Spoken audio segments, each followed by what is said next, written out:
Hello everyone. So for today's video, we will be discussing about rock climbing.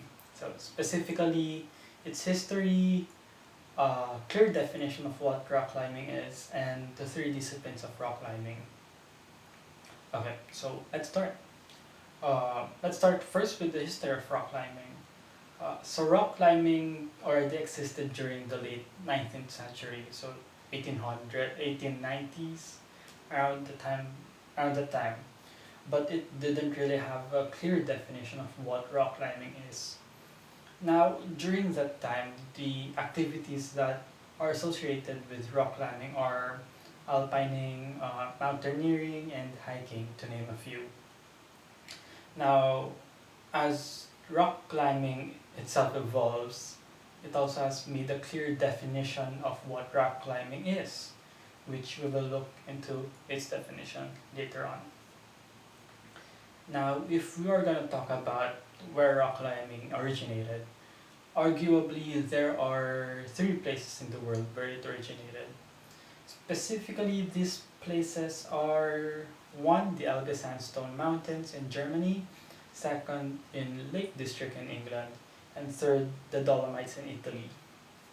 Now, while there are so many sources that name other places where rock climbing originated, what can be observed is that its birthplace is most of the places stated are located in Europe. Now, rock climbing became famous to the world as various climbers climbed huge rock faces around the world. However, the golden era of rock climbing started in Yosemite Valley in California in the United States. It started around 1960s and lasted up to the early 2000s. I'm sorry. Various climbers like Royal Robbins, Warren Harding, Jim Bridwell, John Baccar, Lynn Hill, and so many more climbers were part of the golden era that made rock climbing famous all around the world.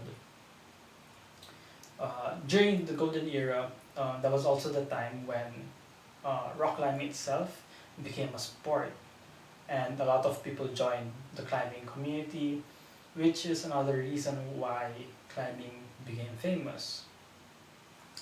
Now, looking at rock climbing today, uh, it can be seen anywhere in the world.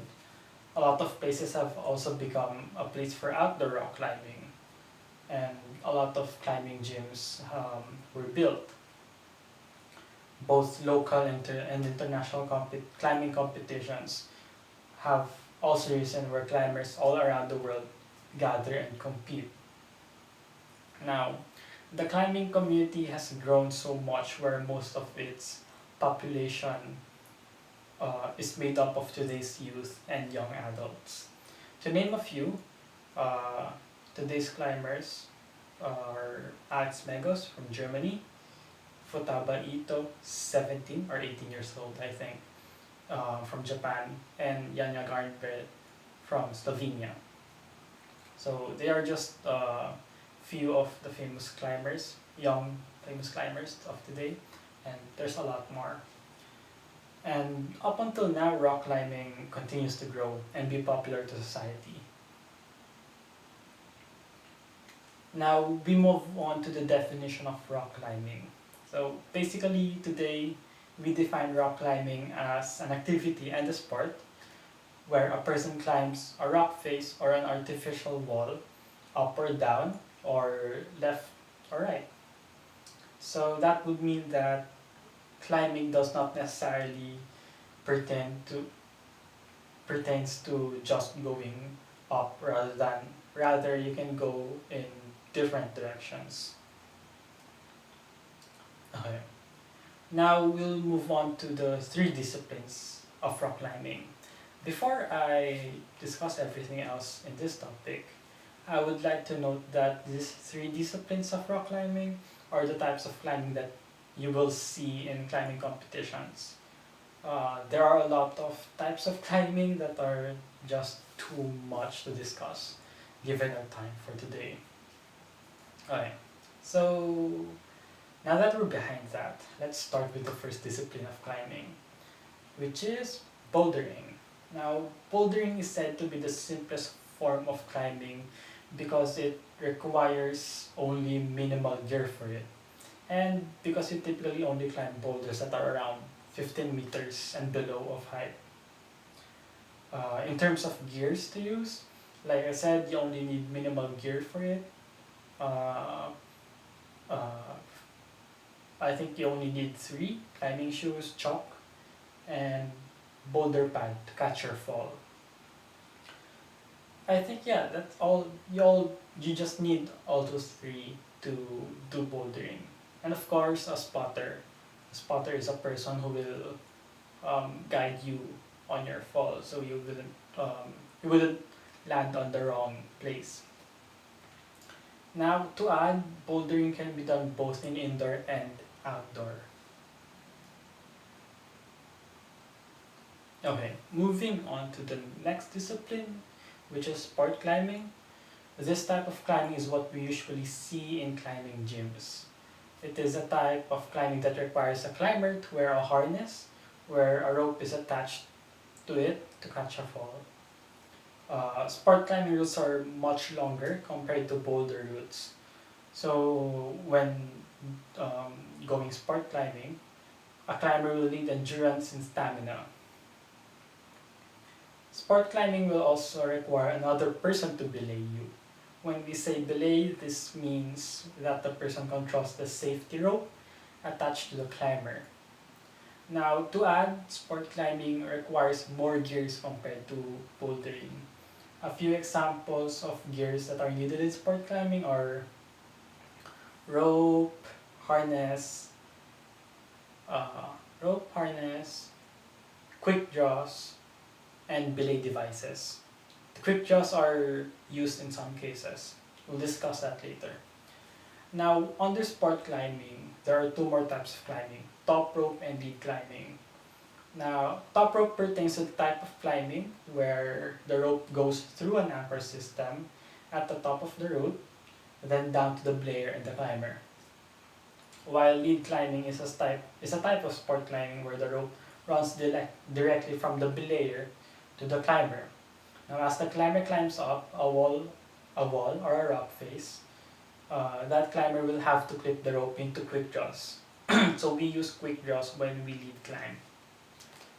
When we top rope, we don't have to use quick draws. So into quick draws that are bolted into the wall or rock face.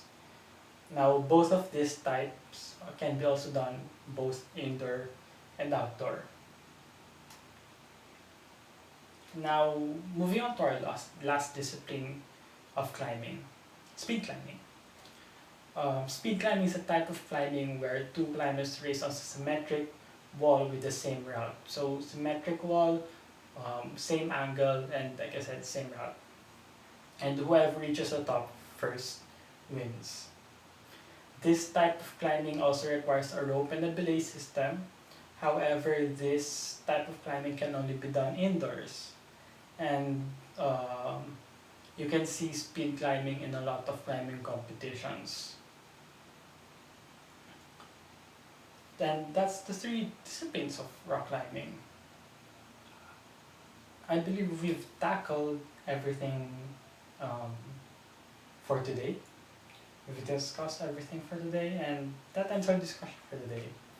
Um, Now, I know that there are a lot of things that we still need to cover about rock climbing. So there's still the types of climbing holds, techniques in techniques in climbing, other types of climbing.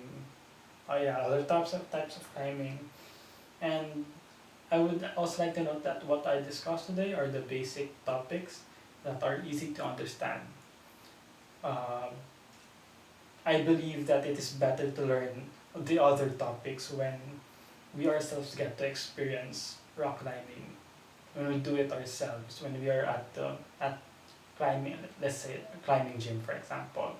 That's the best uh, environment to learn rock climbing. Yes, so what I discussed today are just basic topics that are easy to understand. So that's where we'll end. And I hope you guys learned something from me. Something. I hope you guys learned from something from what I've discussed. And I'll see you soon. Thank you.